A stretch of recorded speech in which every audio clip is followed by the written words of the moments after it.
আমাদের জীবনে অত্যন্ত গুরুত্বপূর্ণ একটা আশা বসবাস করে বিশ্বাসের রূপে। বিশ্বাস যা আমরা ঈশ্বরের ওপর করি, ভাগ্য প্রারব্ধের ওপর করি, নিয়তির ওপর করি। যখনই ভালো কিছু হয় আমরা বলি এ হলো ঈশ্বরের দয়া, যখন খারাপ কিছু হয় আমরা বলি এ হলো ঈশ্বরের মায়া। কখনো ঈশ্বর বা ভাগ্য বা প্রারব্ধ বা নিয়তি। আপনি নিজে কোথায় তা কখনো ভেবেছেন? আপনি বিশ্বাস করছেন ঈশ্বরের উপর, প্রারব্ধের উপর, কখনো নিজের উপর করেছেন? আমি আপনাকে একটা সহজ কথা বলি, যদি আপনি ঈশ্বরের উপর বিশ্বাস রাখেন, শুধুই ঈশ্বরের উপর বিশ্বাস, তাহলে আপনি সেটাই পাবেন যেটা আপনার ভাগ্যে লেখা রয়েছে। কিন্তু যদি আপনি নিজের উপর বিশ্বাস রাখেন, আত্মবিশ্বাস রাখতে শেখেন, তাহলে ঈশ্বর আর নিয়তি দুজনে মিলে আপনার ভাগ্যে সেটাই লিখবে যা আপনি চাইছেন। তাই মনে রাখবেন, সাফল্যের পথ হলো এই বিশ্বাস। নিজের আত্মবিশ্বাসকে ধরে রাখতে শিখুন, দেখবেন আত্মা প্রসন্নতায় ভরে উঠবে। তাহলে আসুন এই প্রসন্ন ভাব নিয়েই বলুন, রাধা রাধা। কথায় আছে যে দৃষ্টি অত্যন্ত কঠোর হয়, অত্যন্ত শক্তিশালীও হয়। কথায় আছে যে কারোর উপর যদি কুদৃষ্টি পড়ে তাহলে তার বিনাশ কেউ আটকাতে পারে না। এই যে কুদৃষ্টি, এর উপাচারও আমাদের কাছে রয়েছে। যখন আমরা বাড়ি নির্মাণ করি তখন একটা কালো মুখোশ লাগাই, যাকে রক্ষা কবচ মনে করা হয়, কুদৃষ্টি থেকে বাঁচার জন্য। যখনই কোনো বাচ্চা বাইরে যায় তখন তার মাথায় আমরা একটা কাজলের টিপ পরিয়ে দিই, কুদৃষ্টি থেকে বাঁচার জন্য। অর্থাৎ এই সংসারে কুদৃষ্টি থেকে বাঁচার উপাচার রয়েছে। উপাচার যদি কিছু না থেকে থাকে তাহলে তা হলো দৃষ্টিভঙ্গির। যদি আপনার দৃষ্টিভঙ্গি অনুচিত হয় তাহলে আপনার পতন কেউ আটকাতে পারবে না। না পারবে কালো মুখোশ, না কালো টিপ, না স্বয়ং ঈশ্বর। সেই জন্য নিজের দৃষ্টিভঙ্গি শুভ করে তুলুন, সবকিছু শুভই হবে। আসুন আমার সাথে ভালোবেসে বলুন, রাধা রাধা। ভয়। জীবনে আমরা কোন কোন বিষয়ে ভয় পাই? কোনো মানুষকে হারানোর ভয়, কোনো মানুষ কোনো সম্পর্ককে হারানোর ভয়, অর্থহানির ভয়, সময়হানির ভয়। এবার বিষয়টা হলো, এই ভয় কখনো আমাদের কোনো লাভ করে না। এটা সবসময় আমাদের পিছনে ঠেলে আর নিচু স্তরে নামিয়ে দেয়, কখনোই আমাদের উত্থানের কারণ হয় না। তাই জীবনে যদি কোনো ভয়ের কারণ থাকতেই হয় তা শুধুই এটা, যে মানুষের কথা ভাবতে ভাবতে সম্পর্কগুলিকে হারানোর ভয়, মানুষকে হারানোর ভয়, সবার মন রাখতে রাখতে আপনি যেন নিজেকে, নিজের ভাবনা চিন্তাকে না হারিয়ে ফেলেন। যদি এরকম হয়, যদি সকলের মন রাখতে রাখতে আপনি নিজেই নিজেকে হারিয়ে ফেলেন, নিজের ভাবনা, নিজের লক্ষ্য, নিজের মন্তব্যকে হারিয়ে ফেলেন, তাহলে সংসারে যতই যাই হয়ে যাক না কেন প্রসন্নতা লাভ করবেন না। তাই রক্ষা তাকেই করুন যে আপনাকে রক্ষা করে, আপনার মানসিকতা, আপনার ব্যক্তিত্ব, আপনার লক্ষ্যকে রক্ষা করে। আর যদি কোনো বিষয় ভীত হতে হয় তবে আপনি যেন নিজের উদ্দেশ্যের থেকে দূরে না চলে যান। তাহলে আসুন আর আমার সাথে ভালোবেসে বলুন, রাধা রাধা। সময় একটু একটু করে কেটে যায়, একটু একটু করে নিকটে আসে। খুব অদ্ভুত ব্যাপার। এই সময় প্রতিকূল হলেও একটু একটু করে কেটে যায়। এই সময় যদি ভালো হয় তাহলে একটু একটু করে নিকটে আসে। অনুচিত তখনই হয় যখন আমরা নিজেদের অসফলতার জন্য সময়কে দোষ দিই, কিন্তু আসলে তেমনটা হয় না। আপনার পরিশ্রম আর প্রয়াস দ্বারাই আপনি সাফল্য লাভ করবেন, সময়ের দ্বারা নয়। যদি এই সাফল্য একটা সুন্দর ভবন হয় তাহলে সময় হলো তার দেওয়ালের রং, যা সময়ের সাথে বদলাবে, সময়ের সাথে ফিকেও হয়ে যাবে। কিন্তু সাফল্যের এই ভবন আপনাকেই নির্মাণ করতে হবে, আপনার পরিশ্রমের ইট দ্বারা এবং প্রয়াসের চুনসুরকি দ্বারা। তাই পরিশ্রম আর প্রয়াস করতে থাকুন, সাফল্য আপনি অবশ্যই পাবেন। সময় যদি আজ ভালো না হয় তাহলে কাল অবশ্যই হবে। প্রয়াস করতে থাকুন আর আমার সাথে ভালোবেসে বলুন, রাধা রাধা। জীবনে এমন কি আছে যা আপনাকে অজান্তে শিখরে পৌঁছে দিতে পারে বা আপনার পতনও ঘটাতে পারে? সঙ্গতি। যদি আপনি কোনো শ্রেষ্ঠ ব্যক্তির সঙ্গ লাভ করেন তাহলে তার শুভ চিন্তা, তার গুণ, তার স্বভাব আপনার মধ্যে চলে আসবে। আপনি আরো শ্রেষ্ঠ হয়ে উঠবেন। আবার সেখানেই যদি আপনি কোনো দুষ্ট ব্যক্তির সঙ্গতি লাভ করেন, কোনো খারাপ মানুষের সঙ্গতি লাভ করেন, তাহলে আপনার শুভ চিন্তা, আপনার গুণ, তা যে কখন আপনার থেকে কেড়ে নেওয়া হবে সেটা আপনি জানতেও পারবেন না। দেখুন, এই সঙ্গতি হলো অত্যন্ত গুরুত্বপূর্ণ। এই সঙ্গতি আপনার নিয়তি নির্ধারণ করে। আপনাকে উদাহরণ দিলে, বৃষ্টির ফোঁটাকে দেখুন। যদি কোনো ফোঁটা গাছের পাতায় এসে পড়ে তাহলে তা জীবন দান করতে পারে। যদি এমন কোনো ফোঁটা সাপের মুখে এসে পড়ে তাহলে তা বিষে পরিণত হয়। যেমন সঙ্গ তেমন নিয়তি। এবার দুর্ভাগ্যের বিষয় হলো এটাই যে বর্ষার ফোঁটা নির্ধারণ করতে পারে না সে কোথায় পড়তে চায়। তার নির্বাচনের ক্ষমতা নেই। কিন্তু আপনি, আপনার কাছে তো বিবেক আছে, আপনি ভাবতে পারেন, চিন্তা করতে পারেন। তাহলে আপনি ভাবুন, আপনি কি এমন সঙ্গ চান যা শ্রেষ্ঠ, নাকি এমন সঙ্গ চান যা অশুভ? নির্বাচন আপনারই। শ্রেষ্ঠ সঙ্গ বাছুন আর আমার সাথে ভালোবেসে বলুন, রাধা রাধা।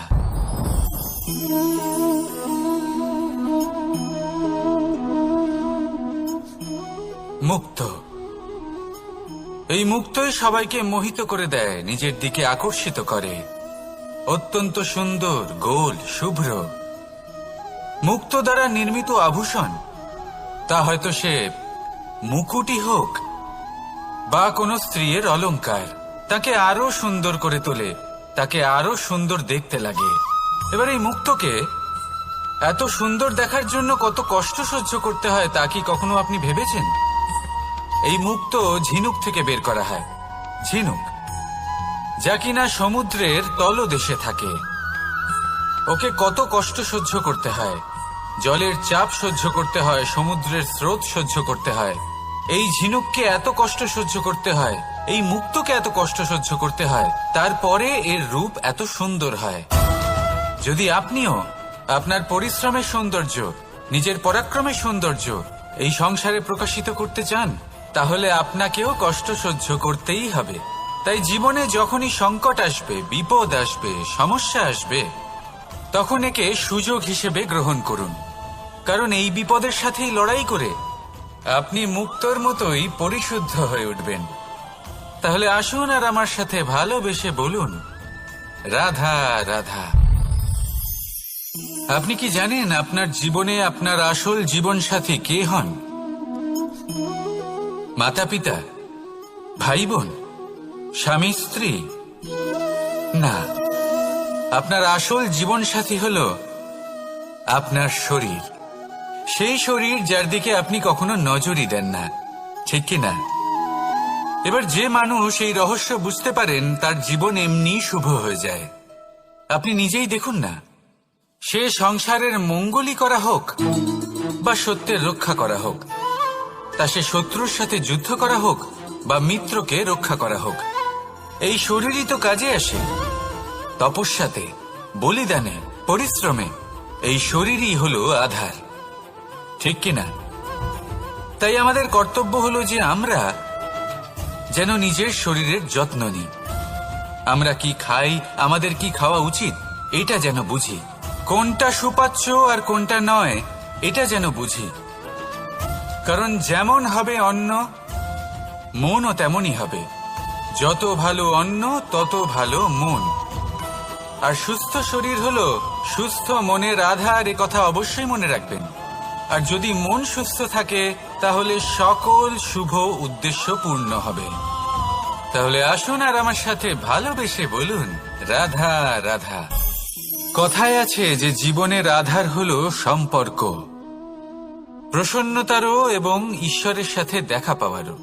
এবার এই সম্পর্কের আধার আসলে কি? সেবা? না। বোঝাপড়া? না। অপেক্ষা? না। এই সম্পর্কের আধার হলো বিশ্বাস। যদি বিশ্বাস ভেঙে যায় তাহলে জেনে রাখবেন যে সম্পর্করূপী এই ভবন এর ভিতই ভেঙে গেল। আর যদি ভিত ভেঙে যায় তাহলে সেখানে অন্য কোনো ভবন নির্মাণ সম্ভব নয়, সম্ভবই নয়। এই সমস্ত সম্পর্কের বিশ্ব বিশ্বাসে বসবাস করে। এই বিশ্বাস হলো অত্যন্ত গুরুত্বপূর্ণ। এই বিশ্বাসের জোরেই আমি আর রাধা কোনো সাংসারিক বন্ধনে আবদ্ধ না হয়েও এক অত্যন্ত দৈব অলৌকিক বন্ধনে আবদ্ধ। এ হলো বিশ্বাস যার দ্বারা 11 অক্ষৌহিনী সেনার সামনে অর্জুন দাঁড়িয়েছিল এবং জয়ী হয়েছিল। এই বিশ্বাস হলো অত্যন্ত গুরুত্বপূর্ণ, তাই বিশ্বাস করতে শিখুন, বিশ্বাস দিতে শিখুন, বিশ্বাস পালন করতে শিখুন, আর আমার সাথে ভালোবেসে বলুন, রাধা রাধা। এই সংসার অত্যন্ত বিচিত্র এক স্থান। এ সত্য খুঁজতে থাকে, আর সত্য খুঁজে পেলেই তা প্রমাণ করতে চায়। সে চায় তার প্রমাণ পেতে, সাক্ষী পেতে চায়। সেক্ষেত্রে আমাকে বলুন যে সত্য কি করতে পারে? সেই ব্যক্তি যে সত্যকে ধরে আছে সে কি করবে? কিছুই নয়। কিছু করার প্রয়োজনই নেই, শুধু তাতে টিকে থাকতে হবে, সেই হিমালয়ের মতো যা আজ পর্যন্ত টিকে রয়েছে। যদি আপনি সত্যবাদী হন তাহলে আপনার কিচ্ছু প্রমাণ করার কোনো প্রয়োজন নেই। যদি প্রয়োজন থাকে তাহলে সত্যের সাথে টিকে থাকার। এই সময় নিজে সাক্ষী হবে, নিজে প্রমাণ দেবে। এই নিয়তি স্বয়ং প্রমাণিত করবে যে আপনি সত্যবাদী ছিলেন, আপনি সত্যের পথে ছিলেন। তাহলে আসুন আর আমার সাথে ভালোবেসে বলুন, রাধা রাধা। ঈশ্বর আমাদের হাত প্রদান করেছেন। হাত যা জড়ো করা হয় প্রণাম করার জন্য, ঊর্ধ্বগামী হয় প্রার্থনার জন্য। এই হাত যার দ্বারা আমরা খাবার খাই, ফসল উৎপাদন করি। কিন্তু এই হাতের দ্বারা সবথেকে শ্রেষ্ঠ কাজ কি হতে পারে? সেবা। আগে হ্যাঁ, সেই হাত যা সামনে এগিয়ে আসে সেবা করার জন্য, যে সেবা করে তাদের যারা দুঃখে থাকেন, নিরাশ হয়ে থাকেন, যারা সেবা করেন তাদের যারা কিনা দরিদ্র। সেই হাত হলো সব থেকে অধিক মহান। ঈশ্বরকে দীনবন্ধু বলা হয়ে থাকে, কারণ যারা দুঃখী হন, নিরাশ হন, দরিদ্র হন, ঈশ্বর তাদের সাহায্য করেন, তাদের সহায়ক হন, তাদের মধ্যে ঈশ্বর বাস করেন। তাই আপনারা যদি এটাই করেন, যারা দুঃখে আছেন, নিরাশ হয়ে আছেন, যাদের সাহায্যের প্রয়োজন রয়েছে, যদি আপনি তাদের সাহায্য করেন, তাহলে আপনি এমন এক চৈতন্য লাভ করবেন যে আপনি তৃপ্ত হয়ে উঠবেন। তাহলে সবার সেবা করুন আর আমার সাথে ভালোবেসে বলুন, রাধা রাধা। আজ আমার কাছে একটা হাতুড়ি রয়েছে।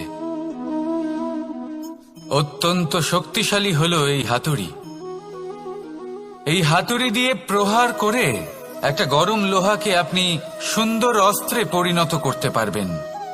এই হাতুড়ি দিয়েই প্রহার করতে করতে একটা অত্যন্ত বড় পর্বত ভেঙে আপনি ওখানে একটা নতুন পথ নির্মাণ করতে পারবেন। এই হাতুড়ির স্বল্প আঘাতেই আপনি প্রসাধনের জন্য সুন্দর সুন্দর আভূষণ বানাতে পারবেন। কিন্তু যদি কোনো সুন্দর বাড়ি দেখতে পান আর তার ভিতে আপনি যদি এই হাতুড়ি দিয়ে প্রহার করেন, তাহলে তার বিনাশ হয়ে যাবে। এমনই কিছু হয় প্রেমের ক্ষেত্রেও। তা এতটা শক্তিশালী হয় যা সৃজন করে, কিন্তু সর্বনাশও এ করতে পারে। সবকিছুই নির্ভর করছে আপনার উদ্দেশ্যের ওপর। এই উদ্দেশ্যকে শুভ রাখুন আর ভালোবাসার ওপর একটু নিয়ন্ত্রণ রাখতে শিখুন, যেন এমন না হয় যে আপনি সৃজন করতে গেলেন কিন্তু সর্বনাশ করে বসলেন। আসুন আর আমার সাথে ভালোবেসে বলুন, রাধা রাধা। প্রেম, এই প্রেম যতটাই সরল ঠিক ততটাই জটিল হয়। এই প্রেমের দুই রূপ হয়, সবলতা আর দুর্বলতা। নির্বাচন হলো আপনার। এবার যদি একটা উদাহরণ দিয়ে আপনাকে বোঝাই, তাহলে মাতা পিতাকে দেখুন। মাতা পিতা সন্তানকে কখনো কখনো এত স্নেহ দিয়ে ফেলেন যে তাকে বাইরে কোথাও যেতেই দেন না, আর তার ফলে সন্তান এতটাই দুর্বল হয়ে পড়ে যে এমনও হয় তারা সারা জীবন বাড়িতেই বসে থাকে। এবার যদি এই মাতা পিতাই এই ভালোবাসায় সাহস জুগিয়ে দেন, সেই সন্তানকে বলে দেন যে যাও, এই সংসারকে অনুভব করো, নিজের প্রারব্ধ নিজেই রচনা করো, এই সংসারে সব থেকে শ্রেষ্ঠ হয়ে দেখাও, সব থেকে উঁচুতে উঠে দেখাও, তাহলে সন্তান অবশ্যই এটা করে দেখাতে পারে। এবার আপনি নিজের প্রেমের দ্বারা আপনজনদের দুর্বল করবেন নাকি তাদের সবল করবেন, সিদ্ধান্ত আপনারই। আসুন আর আমার সাথে ভালোবেসে বলুন, রাধা রাধা। মানুষ বলেন প্রেমে অনেক শক্তি আছে, আর এটা সত্যিও বটে। প্রেমে এতটাই শক্তি থাকে যে শত্রুতার বড় বড় স্তম্ভকেও এত সহজে ফেলে দিতে পারে। কিন্তু আপনি দেখে থাকবেন, যারা অধিক শক্তিশালী হন তারা দুই ধার সম্পন্ন তরোয়ালের মতো হন। কারণ এই প্রেম যদি আচরণে থাকে, মনে থাকে, বিচার বুদ্ধিতে থাকে, তাহলে তা শুভ হয়। এই প্রেম সৃজন করে। কিন্তু প্রেম যদি ব্যবসার অঙ্গ হয়, যদি এই প্রেমের ব্যবহার নিজের স্বার্থ, নিজের অহংকারের জন্য করা হয়, তাহলে তা সংসারের বিনাশ ঘটাতে পারে। রাধা প্রেমের ব্যবহার করেছে শাম্বের কারণে, আর শাম্ব সেই প্রেমের ব্যবহার করেছে নিজের অহংকার, নিজের স্বার্থ সিদ্ধির জন্য। শেষ পর্যন্ত ক্ষতি শাম্বের হলো না, হলো প্রেমের।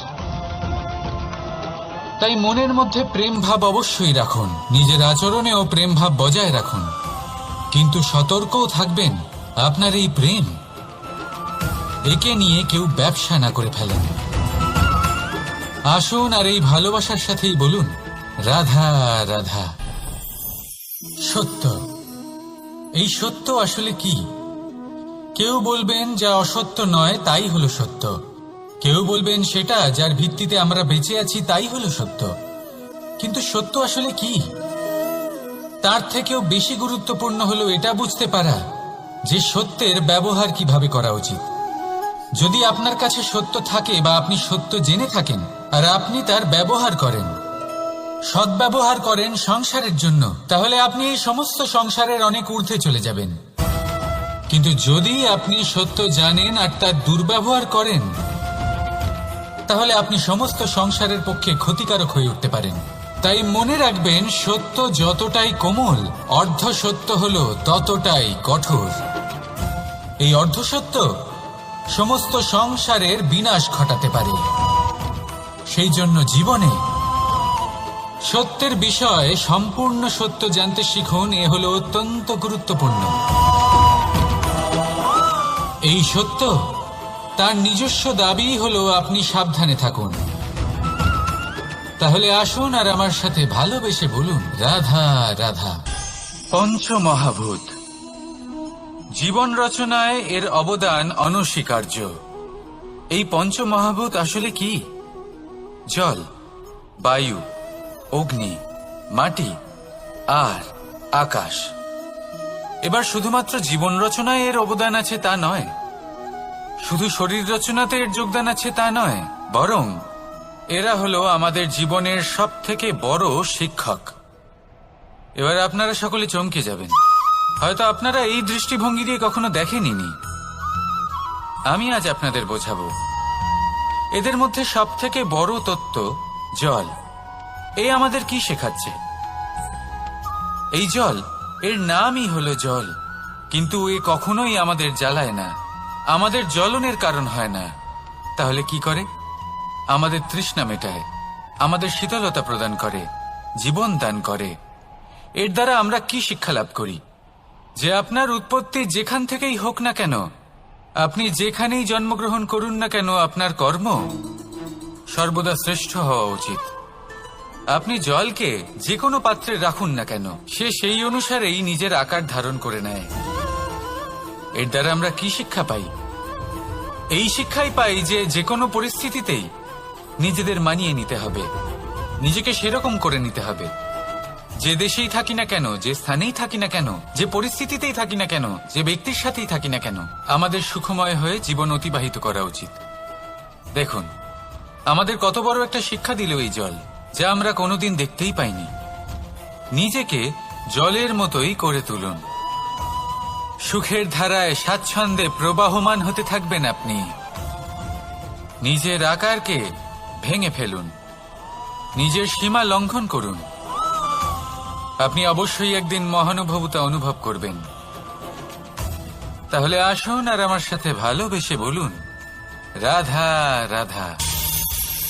জীবনের পঞ্চমহাভূতের দ্বিতীয় তত্ত্ব হল মাটি, ভূমি, ধরা, যে ধারণ করে, যা আমাদের সকলকে ধারণ করে, ভালো হোক বা মন্দ, নিজের কর্তব্য পালন করে। আর এটাই শিক্ষা আমাদের জন্য। আমাদেরকেও আমাদের সকল কর্তব্য পালন করতে হবে, তা সে আমাদের নিজেদের প্রতি হোক, আমাদের পরিবারের প্রতি হোক, সমাজের প্রতি হোক বা ঈশ্বরের প্রতি। এই শিক্ষা আমাদের মাটি দিয়ে থাকে। এ আমাদের পদতলে পিষ্ট হয়েও তার বদলে আমাদের বনস্পতি প্রদান করে। অগ্রসর হতে পদক্ষেপ নেওয়ার সময় আমরা পা দিয়েই ধরিত্রীকে পিছনে ঠেলি, কিন্তু এই মাটি আমাদের ঘৃণা করে না। সে আমাদের পরবর্তী পদক্ষেপের জন্য অপেক্ষা করে আর স্বাগত জানায়। আর হয়তো সেই জন্যই এই ধরাকে আমরা ধরিত্রী মাতা বলে থাকি।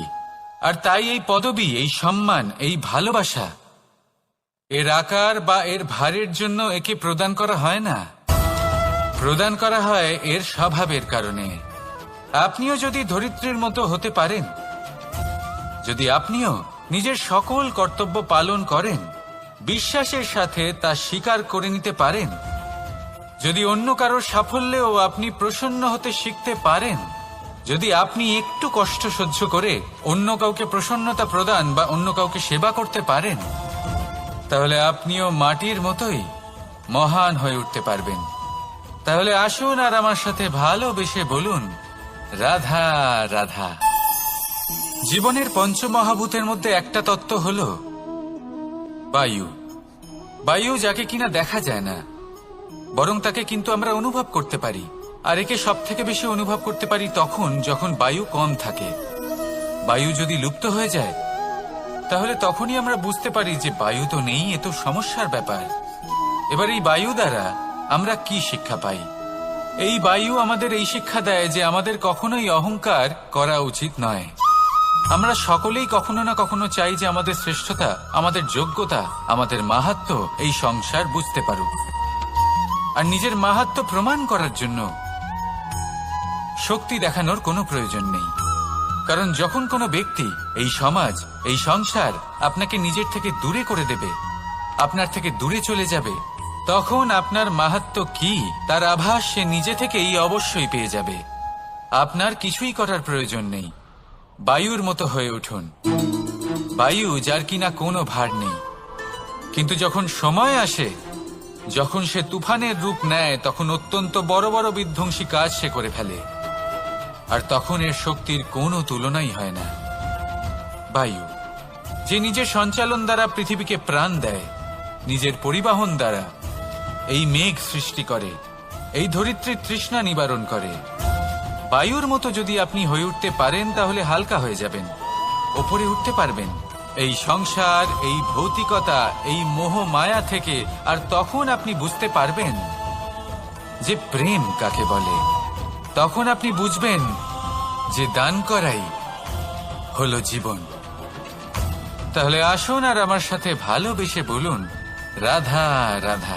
জীবনের পঞ্চমহাভূতের মধ্যে একটা তত্ত্ব হল আকাশ। আকাশ যা কিনা নিরাকার, যার কোনো আকার নেই।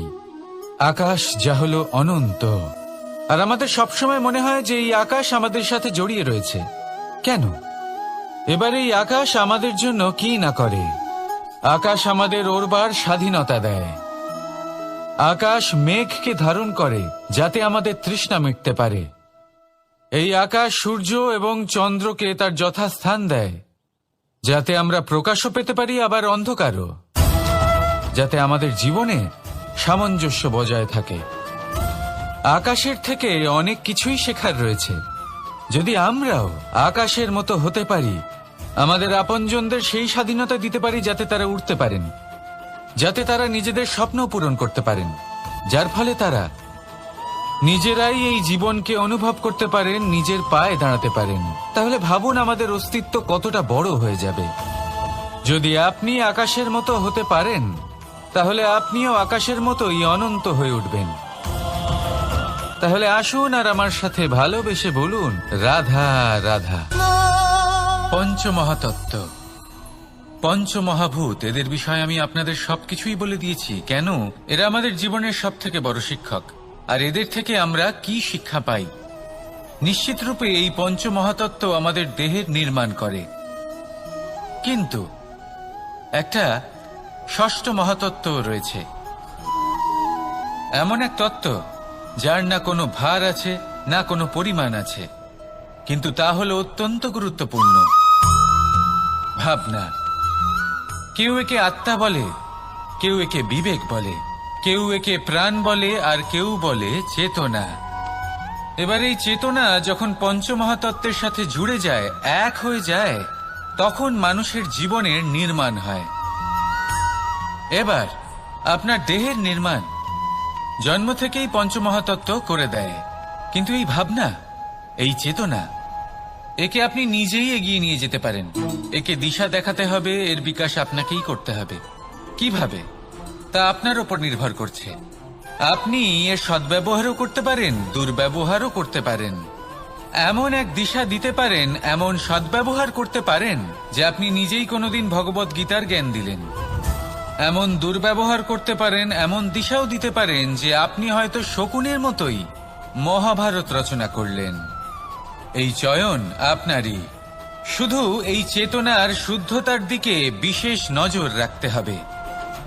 যদি এই চেতনা শুদ্ধ হয়, তাহলে প্রেম থাকবে, আর যদি এই চেতনা অশুদ্ধ হয়, তাহলে বিদ্বেষ হবে। আর আমার মতে সুখ এবং শান্তি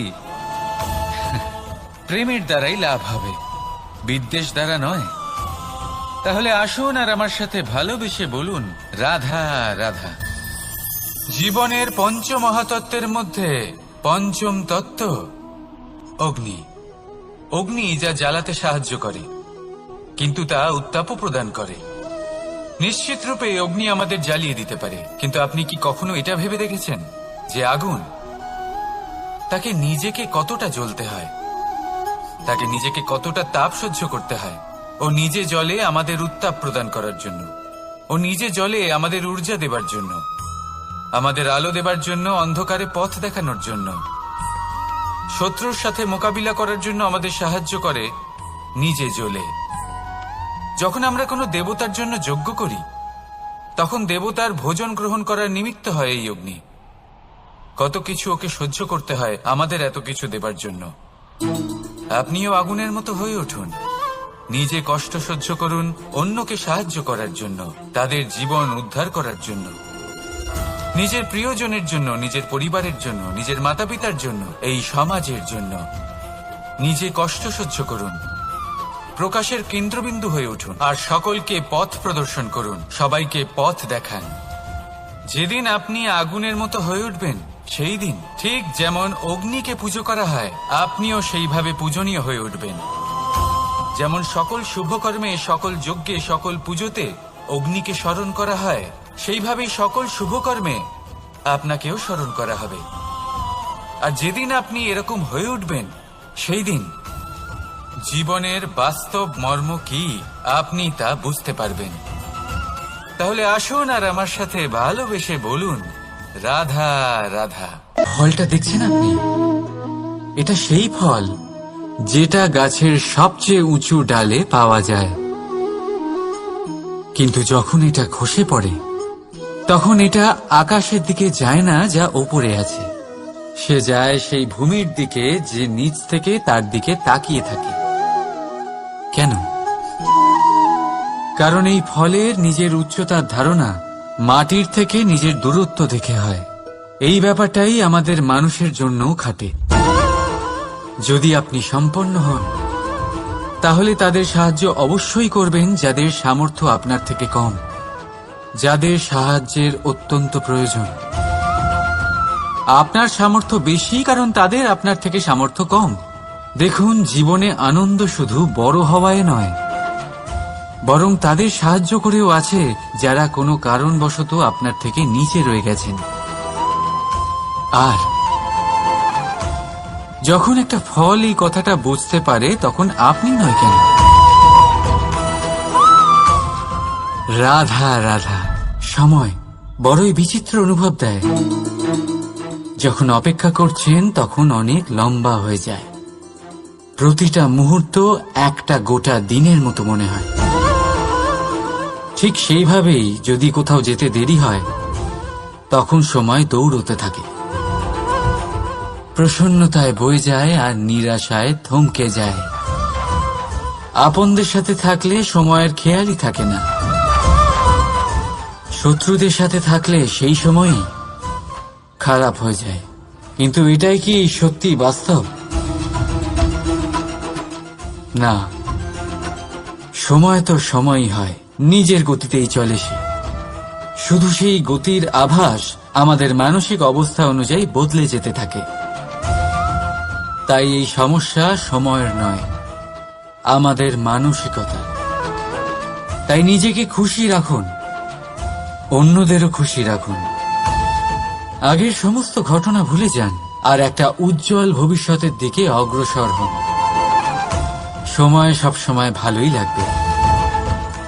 প্রেম করুন সবার সাথে, সময় সবসময় সুখেই কাটবে। রাধা রাধা। অগ্নি জীবনে খুব মহত্বপূর্ণ হয়। এই অগ্নি উজ্জ্বলতা হয়ে আমাদের জীবিত রাখে। কিন্তু ভাবুন, যদি এই উজ্জ্বলতা ক্রোধের অগ্নি হয়ে দিকভ্রষ্ট হয়, তাহলে কি হবে? একটা ছোট পাতা দিয়ে শুরু করে গোটা বনকে ছারখার করে দিতে পারে। ঠিক সেরকমই মানুষের ক্রোধের আগুনও অন্যদের তো ভস্ম করেই, কিন্তু তার পূর্বে স্বয়ং নিজেকেই ভস্ম করে দেয়। তাহলে কি করা যায়? কি করে নিয়ন্ত্রণ করা যায় তাকে? উত্তর হলো, তাতে জল ঢেলে দিয়ে জলের মতো বইতে দিন একে। ঠিক সেইভাবে যেমন সূর্য নিজের অগ্নিকে তেজ বানিয়ে আপনার কাছে পৌঁছে দেয়। এটাই পার্থক্য সূর্যের অগ্নি আর ক্রোধের অগ্নির মধ্যে। সূর্যের অগ্নি বিচ্ছুরিত হয়ে প্রতিফলিত হয়ে আসে, আর সেই জন্যই তাকে তেজ বলা হয়। অন্যদিকে আমাদের ক্রোধের আগুনের কোনো সীমাই থাকে না। তাহলে নিজের অন্তরের শক্তিকে ক্রোধের আগুন বানিয়ে জ্বালাতে চান, নাকি উজ্জ্বলতা বানিয়ে বিস্তারিত করতে চান?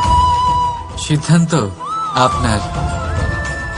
রাধা রাধা। এই সংসার অনেকটাই বড়, আর আমরা তার কাছে অত্যন্ত নগণ্য। এই সংসারে এমন অনেক মানুষ পাওয়া যায় যারা বোঝান যে এই সংসারটা কতটা বড়, কতটা অদ্ভুত, কতটা সুন্দর। আর এই সংসার রচনা করে পরমেশ্বর কত মহান এক কাজ করেছেন। কিন্তু আপনি এই জীবনে মাত্র কয়েকজন মানুষকেই পাবেন যারা আপনাকে এটা বলবেন যে এই সংসারে আপনি কতটা গুরুত্বপূর্ণ, আপনি কতটা অদ্ভুত। যদি আপনি তাদের সাথে থাকেন, তাহলে তারা নতুন কিছু সৃষ্টি করতে পারেন, এই সংসারকে আরো কতটা পবিত্র করতে পারেন। তাই এই সংসারকে গুরুত্ব না দিয়ে সেই মুষ্টিমেয় কিছু মানুষকে গুরুত্ব দিন, কারণ তারাই হলো আপনার আপনজন, আর তারাই আপনাকে সঠিক পথে চালিত করবে। মানুষকে তো বর্ষার স্রোতও বয়ে নিয়ে যেতে পারে, তাকে সাগরও ডুবিয়ে দিতে পারে, কিন্তু গঙ্গা জল সবচেয়ে বেশি শুদ্ধ, কারণ তার কয়েক ফোঁটা মানুষকে মুক্ত করে দেয়। রাধা রাধা, এ হলো একটা পাতলা সুতো। ভাবছি যদি এটা দিয়ে আমি পোশাক বানাই, তাহলে নিজের জন্য কত সুন্দর একটা পোশাক বানাতে পারবো। কিন্তু যদি এটা আমি...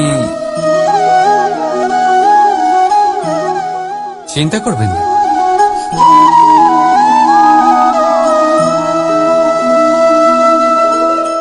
দেখুন এই সুতো জোড়া লেগে গেল।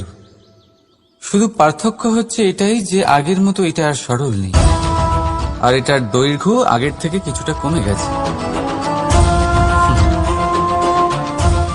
এই সংসারে প্রেমের সাথেও ঠিক এটাই হতে পারে। প্রেমের এই সুতো যা দুই মানুষকে একসাথে বেঁধে রাখে, অহংকার আর স্বার্থের আঘাত সে সহ্য করতে পারে না, ছিঁড়ে যায়। চেষ্টা করলে আবার এই সম্পর্ক হয়তো জোড়া লাগতে পারে, কিন্তু তা আগের মতো কখনোই থাকে না, কারণ মনে গিট পড়ে যায়।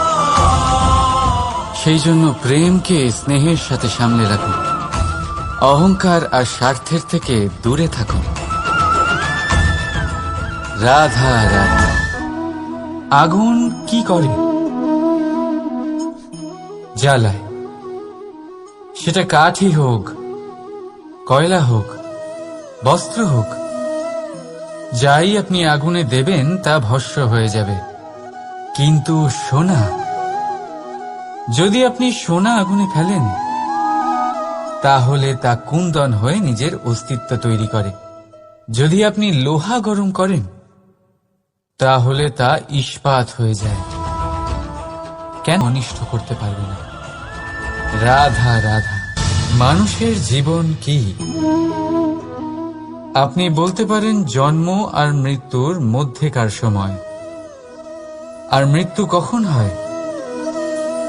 যখন মানুষ শ্বাস নেওয়া বন্ধ করে দেয়, হাত পা নাড়ানো বন্ধ করে দেয়, ভাবা ছেড়ে দেয়। এমনটা নয়, মানুষের অন্তর। তার মৃত্যু তখনই হয় যখন তার অন্তরের করুণা শেষ হয়ে যায়। করুণা সেই ভাব যা মানুষকে মানুষ করে তোলে, যা এক মানুষকে আর এক মানুষের কষ্টে তার প্রয়োজনীয়তা অনুভব করে, আর সেটাই তাকে শক্তি দেয় অন্য কাউকে সহায়তা করার জন্য, তাকে পাত্র করে এই সৃষ্টির নিয়ন্তা হবার জন্য। দেখুন, এই সংসারে মৃত্যু কেবলমাত্র একবারই হয়, তাই তার আগে কেন মরব? এই করুণাকে কেন মারব? নিজের মনুষ্যত্ব বজায় রাখুন, মৃত্যুর পরেও আপনি জীবিত থাকবেন। রাধা রাধা। এটা হলো সূচ, আর এটা হলো তলোয়ার। এবারে আপনারা বলুন, আপনাদের দৃষ্টিকোণ থেকে এই দুই বস্তুর মধ্যে কোনটা বেশি শক্তিশালী আর গুরুত্বপূর্ণ হতে পারে? আপনি বলবেন তলোয়ারই সবচেয়ে শক্তিশালী বা গুরুত্বপূর্ণ। আচ্ছা, মানলাম যে তলোয়ার বেশি ভারী হয়। তলোয়ার আপনাকে যুদ্ধে বিজয়ী করে, যুদ্ধে শত্রুর বিনাশ করে, কিন্তু তলোয়ার দিয়ে আপনি কখনো আপনার বস্ত্র সেলাই করতে পারবেন না। যদি আপনার পায়ে কাঁটা ফুটে যায়, তা আপনি তলোয়ার দিয়ে বের করতে পারবেন না। আপনাকে সূচের ব্যবহার করতেই হবে। এবারে বলুন, তলোয়ার পেয়ে যাওয়ার পরে এইভাবে সূচকে হারিয়ে ফেলা কি ঠিক হবে?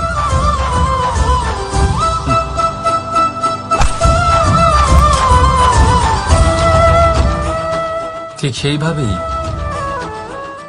জীবনে সম্পন্ন বন্ধু পাওয়ার পরেও আপনার সেই বন্ধুদের হারাবেন না যারা কম সম্পন্ন, দরিদ্র, কারণ তারা আপনার সাথে তখন ছিলেন যখন আপনি কিছুই ছিলেন না, আর জীবনে দরকার পড়লে তারাই আপনার কাজে আসবে, সম্পন্ন বন্ধু নয়। তাই যাকে ভালোবেসেছেন তার সাথে বন্ধুত্ব পালন করুন। চিত্ত আনন্দে জেগে উঠবে। রাধা রাধা।